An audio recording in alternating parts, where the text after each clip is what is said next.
상속세 폭탄. 난 상속 거지 안 될래. 참 상속세 관련해서는요. 요즘 말이 많지요. 워낙 상속세가 세기 때문이에요. 보세요. 전 세계 1등입니다. 전 세계 1등. 예.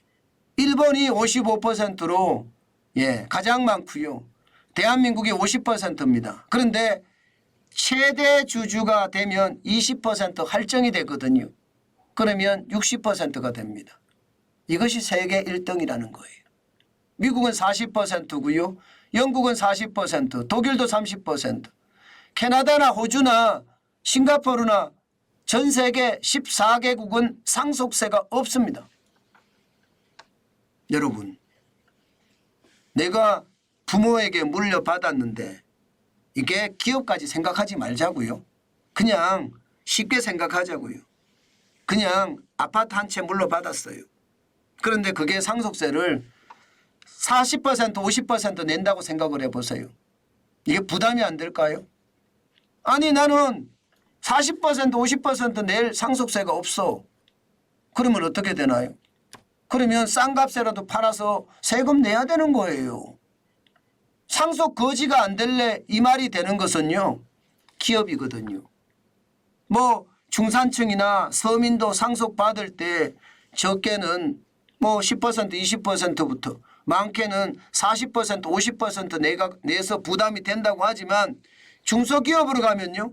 이게 50%가 아니라 60%입니다. 60%. 아니 60% 내고 어떻게 말입니다. 기업이 생존할 수 있을까요? 저는 60% 내고는요. 기업이 생존 못한다고 봅니다. 그러니까 기업마다 말입니다. 어떻게 하든 상속세를 적게 내기 위해서 기업의 자산 가치를 저평가되기를 원합니다. 왜 저평가되기를 원하느냐? 여러분 보세요. 상속세나 증여세는 세법상 기본적으로 말입니다. 본질 가치에 충실하지 않습니다. 상장 주식은요. 상속 개시일 전후 각 2개월 동안의 종가 평균이 이게 기본적으로는 상속세나 증여세에 해당되는 부분이에요. 그러면 여러분 주가를 낮게 갈까요? 높게 가져갈까요? 무조건 낮게 가져가는 거예요. 무조건.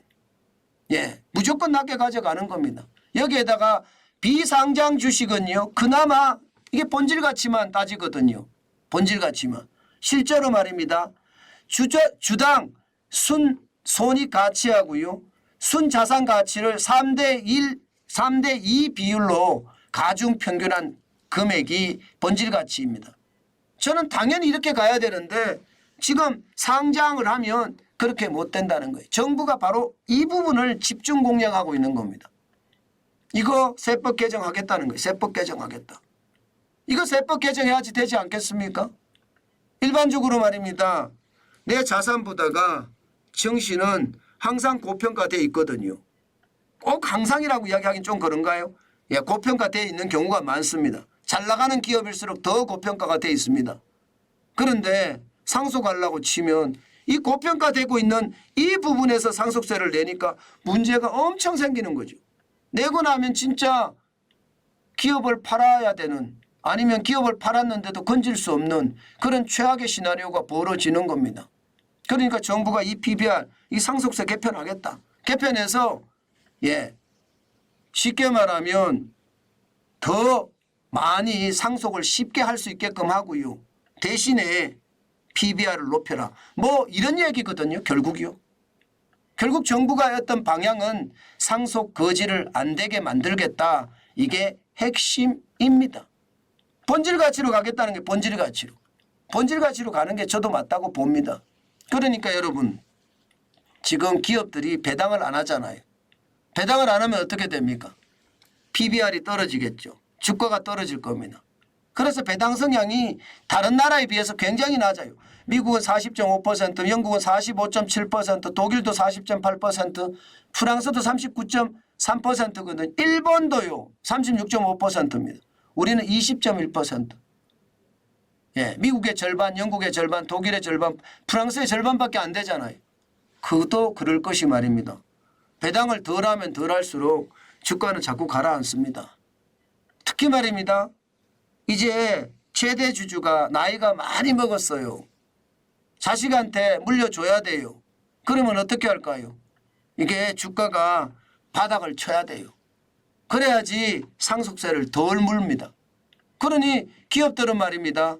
저마다 어떻게 하든 주가가 낮게 이렇게까지 갈 수밖에 없잖아요. 상속 거지가 안 되려면 그렇게 된다는 뜻입니다. 그만큼 말입니다. 대한민국은요. 상속세가 많기도 많지만 개인이나 혹은 기업이나 너무나 차이가 나고 부담이 되기 때문에 사실은 조세 제도를 확 바꿀 필요가 있다는 겁니다. 어떻게 바꾸는 게 좋냐? 기본적으로 말입니다. 상속세나 자본이득세 세율이 굉장히 불균형해요. 상속세율은 60%잖아요. 그런데 주식을 양도하면 여러분 자본이득세는 25%밖에 안 됩니다. 25%. 저는 차제에 자본이득세, 주식 양도소득세하고요. 상속세율을 맞추는 것도 방법이다. 저는 그렇게 생각합니다. 이렇게 세율을 불균형하게 만들어 놓을 필요가 없잖아요. 이렇게 만들어 놓으니까요. 기업들이 저마다 꼼수를 많이 쓰는 겁니다. 어떤 꼼수를 쓰느냐. 기업들 입장에서는요. 알짜 회사를 자녀 이름으로 합니다. 그리고 그 회사가 커지잖아요. 그죠? 그 회사가 커지면요. 그 알짜 회사 돈으로 내 회사를 사가는 거예요. 내 회사를. 그러면 나는 주식에 양도소득세만 내면 되는 거예요. 자본이득세만 내면 되는 거예요. 그럼 싸게 상속을 하는 거잖아요. 알짜 회사를 자녀한테 놔두고. 그런 일이 비일비재하게 벌어집니다. 이런 일이 이렇게 벌어져서 되겠습니까? 제대로 된 나라라면 제대로 그냥 상속도 시키고요. 그래서 100년 기업, 200년 기업, 1000년 기업도 나와야 되지 않겠습니까? 그래서 자본이득세하고 같이 맞추는 방법 저는 굉장히 중요한 요소라고 생각을 하고요. 또 하나 지금 이거 한번 보세요. 배당 소득세 이게 상속을 하면 15.4% 바로 원천 징수되거든요. 문제는 이게 내가 연간소득 배당소득을 2천만 원 받았어요. 그런데 배당소득 외에 다른 소득이 더 많잖아요. 그러면 원천 징수 세율을 제외하고요. 45.9% 최대입니다. 45점 세율까지 올립니다. 그러면 15.4% 이미 냈는데 49.5% 또 내면 와 세금 지옥이죠. 그래서 이런 부분도요.